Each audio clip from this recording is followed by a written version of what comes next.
So here we have another 10 of my VYou video clips, again themed on ethics. I've got quite a few of these that I'm going to put together.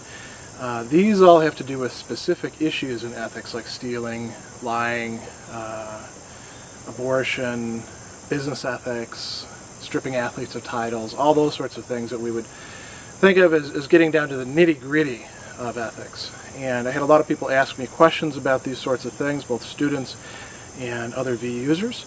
So here are 10 of those clips.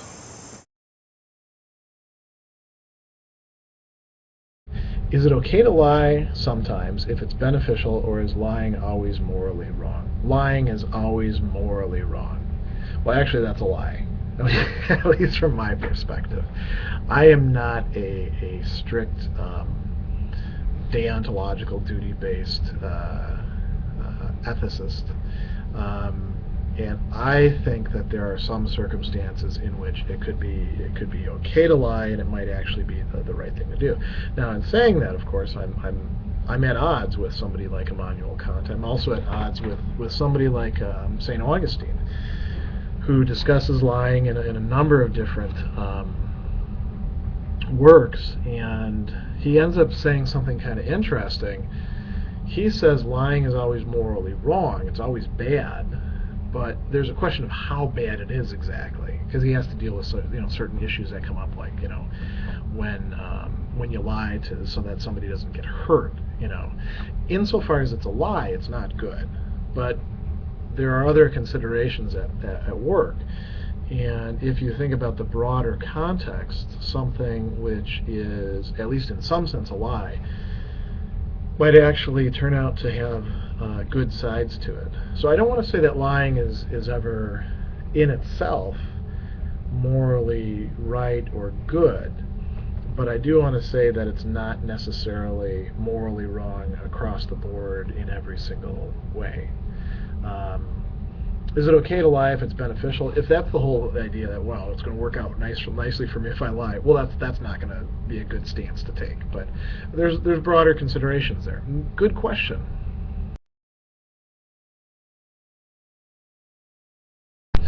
So this is a question asked by one of my current ethics students in my online class that I'm teaching this summer. And it's a good question. It's one that's been asked throughout the ages. Stealing is wrong or bad, but if you were stealing in order to feed your family, is it truly bad? So, really good question. And I'm going to take sort of two different paths in answering this. One is, okay, let's say that we're actually talking about defining it as stealing. We're going to stick with that, and we agree that stealing is wrong or bad. Some moral theories would say it's always bad no matter what. If you have a sort of rule-based, duty-based ethical system, then once you've got a rule in place, you've got a rule in place, and you could give some sort of justification for why it would always be wrong. If you have a sort of consequentialist, particularly utilitarian moral theory in place, where you're saying, well, it really depends on the consequences, and this would have good consequences, and maybe say they wouldn't miss what's being stolen, then it might actually be a good act. Not necessarily the best act, but maybe the best in the circumstances. Another thing that often comes up, and you see this actually, Thomas Aquinas talking about this, we have to think about how we're defining moral acts. Are we giving it the best definition by calling it stealing, or would the emphasis truly be on, let's say there's a man, he's got a family to feed. There's absolutely no way to feed them unless he takes this bread without asking for it, and it's been denied him. Thomas Aquinas suggests, and I think a lot of other moral theorists would say this, that perhaps in that circumstance, that act is best described as something other than stealing. So those are all things to think about. So, how do I feel about the issue of abortion? Big question, and I think it's a fair one to ask of anyone who put themselves out there as a sort of public philosopher or theologian. I'm not a theologian, by the way, or any sort of figure like that. I think that abortion is a terrible thing. I, in fact, do believe that a fetus is a human being. I don't think it makes any sense to do what, for instance, the Casey decision did and talk about, somebody's a human being if the other person decides to treat them as a human being. I think that's a really dangerous thing to do. And I'm, fully aware of all the different complexities of the issue and why somebody might feel pressured to do that given economic circumstances or their current relationship or their readiness to have a child. But I do think that in most cases, adoption is carrying the child to term and having an adoption is the answer. Now, of course, this leaves aside all these questions. What if the child is damaged? All these sorts of things, and you can raise those sort of things interminably. I will say this about my own case, that myself, I was actually the product of a date rape. And it would have been very easy in the cultural climate that my birth mother lived to just go out and get an abortion. Instead, what she chose to do was to put me up for adoption after she found herself a hospital where she could stay, earn her keep by working all the way up until the time of labor to pay for the delivery and make sure that I was going to go to a family where I would be loved and cared for well. And that strikes me as a heroic virtue. Not saying that can be done in every case, but I think it is relevant that it can be done. So, complex issue, not a very good answer, but well, this is a follow-up to some questions that were asked a long while ago to me about abortion as a moral issue. How do you know that abortion is taking a human life? It's not proven either way. Well, it kind of depends on what you mean by proven. Let's sort of back up a little bit. If you accept that a fetus is a human life, then sort of by definition, abortion is going to be taking a human life. I heard an interesting argument recently at an ethics conference made by a philosopher who is talking about trying to distinguish between being human and being a person.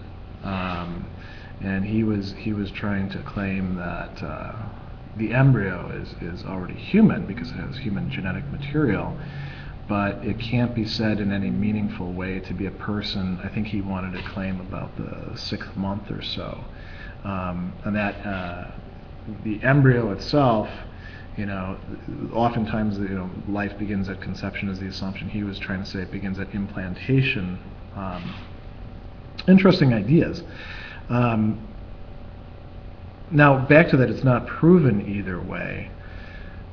It really depends an awful lot on what you mean by proof. If by that you mean demonstrating something, with irrefutable logical consistency, once you actually do enter down the road of this counts as a human being, this is killing a human being, you're going to end up at this is taking a human life. So if you mean logical proof, that's not a problem. Maybe what you mean is figuring out when we should actually talk about the embryo as being human. Myself, I say, from the start, but that's me.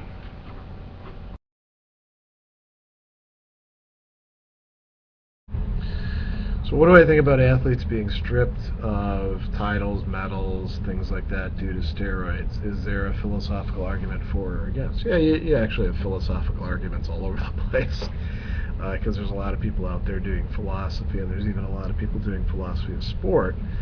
I'm not going to try to summarize all that because I'm not big on that literature, and I have other things that I do. If you want to know what I think about it, I'm all for it. I think if you won some sort of title or a game or a competition and you weren't supposed to be taking steroids and that led to you winning, and you'll never know if that was the deciding factor or not, then they take it away. I am perfectly fine with people putting asterisks next to baseball players' names. I'm perfectly fine with Lance Armstrong losing all the stuff that he got as a result of that. I think it sends a good message, namely that there's certain limits, and if you don't respect those limits, you don't belong in the sport. Sports are about taking human beings and seeing what you can do with them with proper training, and the proper training doesn't include taking steroids or other performance enhancing drugs. Now there's questions about, okay, where do you draw the lines and all that. I'm not really a competent person to tell you about that, but yeah, I'm falling on the side of take it away from them. But I'd say it's less from a philosophical argument, more my gut reaction.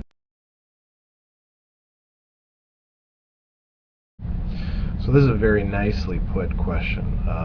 How do we define hate speech as opposed to speech that's subjectively offensive? Because no matter what you say, no matter how innocent it is, somebody can take offense at it. And there's a lot of stuff that's really frivolous that some people might consider to be hate speech.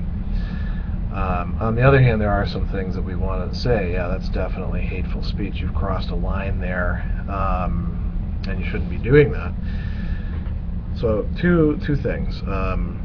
If you look at how our society and how academics and people in journalism and in the legal professions have dealt with these sorts of things, it covers fairly wide range, and it tends to be aligned with traditional categories that are used for in terms of discrimination.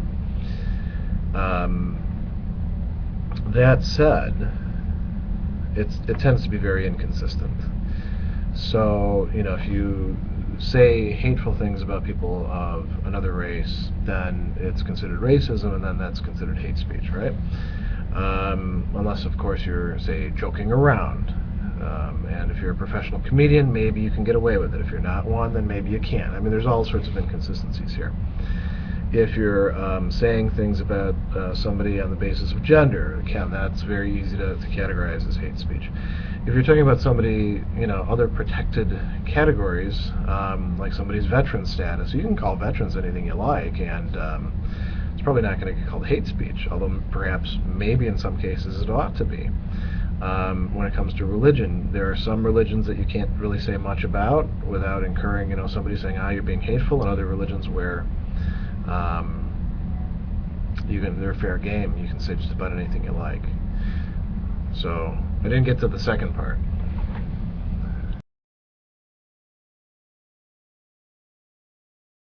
Should or does authoritative expectations and desires always make things right when you're in the working world? And one of the things that some of my students have stressed is that when we're doing this ethics stuff, it seems really simple in the readings and in the classroom and all these abstract examples, but when you get into the working world, things start to seem a lot murkier, and you're still faced with the basic problem of you have to, when you arrive at certain junctures, you got to make decisions, and even in choosing not to make a decision is in fact to choose some sort of course of action. Even to be passive means choosing something, right?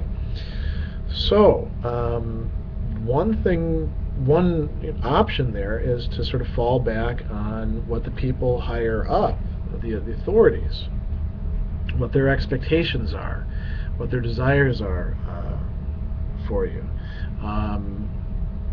how they see things, how they would like to see things go. And should that be the criteria? Should that always make things right when you're in the working world? No. You don't have to, that won't solve every problem. So you don't have to make recourse to what authorities want, because maybe they're not good people. Maybe they're actually misusing their authority. Maybe they're morally blind. Maybe they have some sort of ideology. Maybe they're exploiting you or other people.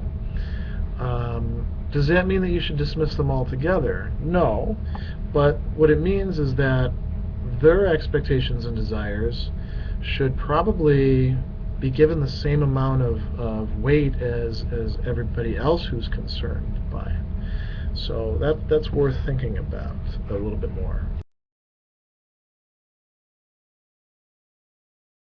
This is an interesting question. The biggest waste I know of, because I'm sure there's plenty of other wastes that I have no idea of, have to do with all the food that ends up being thrown out from restaurants or from other places that are dealing with food.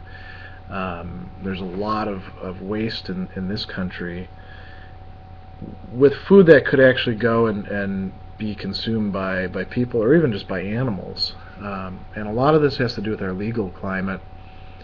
It's very easy to get yourself in trouble when you give somebody something for free if something goes bad, is an easy way to say it.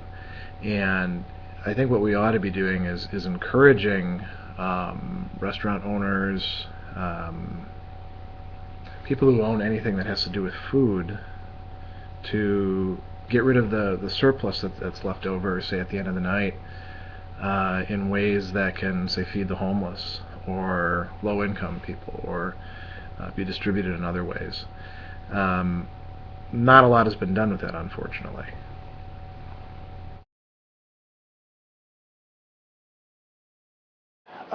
Isn't business ethics an oxymoron?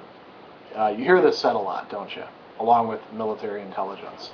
And being here nearby to Fort Bragg, you learn very quickly that that one is not an oxymoron. And business ethics is not an oxymoron either. It is quite possible to conduct business in an ethical manner. There are many temptations to not doing so. There's many temptations to not think about this, to not do the right thing at the right time, and that's part of how we wound up in the situation that we're in, where a lot of people distrust corporations, for one thing, and they even do tend to distrust business people. Not as badly as they distrust politicians, of course, but yeah, there is a lot of distrust, and that's because a lot of businesses have not conducted themselves in the way that they ought to. They created cultures of poor ethical development and reasoning. Business ethics is a discipline where philosophy and the study of ethics and business issues and concerns, those sort of things, applications, come together in an applied discipline. And it's one to which many people make important contributions. And there are a lot of people out there studying it, and there are a lot of people out there taking it seriously. Does that mean that any given business person is necessarily going to be this paragon of virtue? No, any more than medical ethics means that that's going to take place, or nursing ethics, or engineering ethics. But I think it's a really important thing to put in place, and I don't think it's very helpful to make a lot of jokes about how business people are just corrupt or anything like that.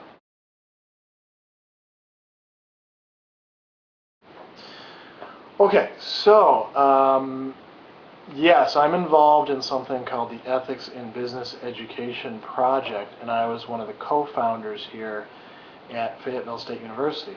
Now, what's going to happen with it after I leave the university is really up in the air. We haven't actually settled that. I am going to continue with work in business ethics, and depending on what institution I find myself in, I may do something similar. And it's part of a larger project. Originally, the goal was to help the business people set up ethics evaluations as part of their specialized accreditation. Because the accreditors said, if business ethics is really important, you guys don't have a lot of that, we need to see that you're actually teaching that in your classes. So they came to the subject matter experts, the philosophers, and they said, we need some help in putting together more and more ethics things. And I said, yeah, that sounds like something I'd be interested in. I was actually, at the time, trying to write a grant to create an ethics across the curriculum program, a much wider thing. And I may do that depending on where I end up, some other school. A lot of places already have business ethics programs, and quite often they're taught by philosophers, or they're team taught by philosophers and business people. Actually, I think that's the best way to do it. But FSU is a school with relatively few resources, and the professors have pretty heavy loads. We actually got some good progress done. We created rubrics, we created assignments, I helped to train the graders, I did some workshops on ethical theories, how to evaluate student knowledge of them, how to evaluate application of them, common student issues that come up when you're teaching ethics, and I think it was pretty good. And I really like working with the business people.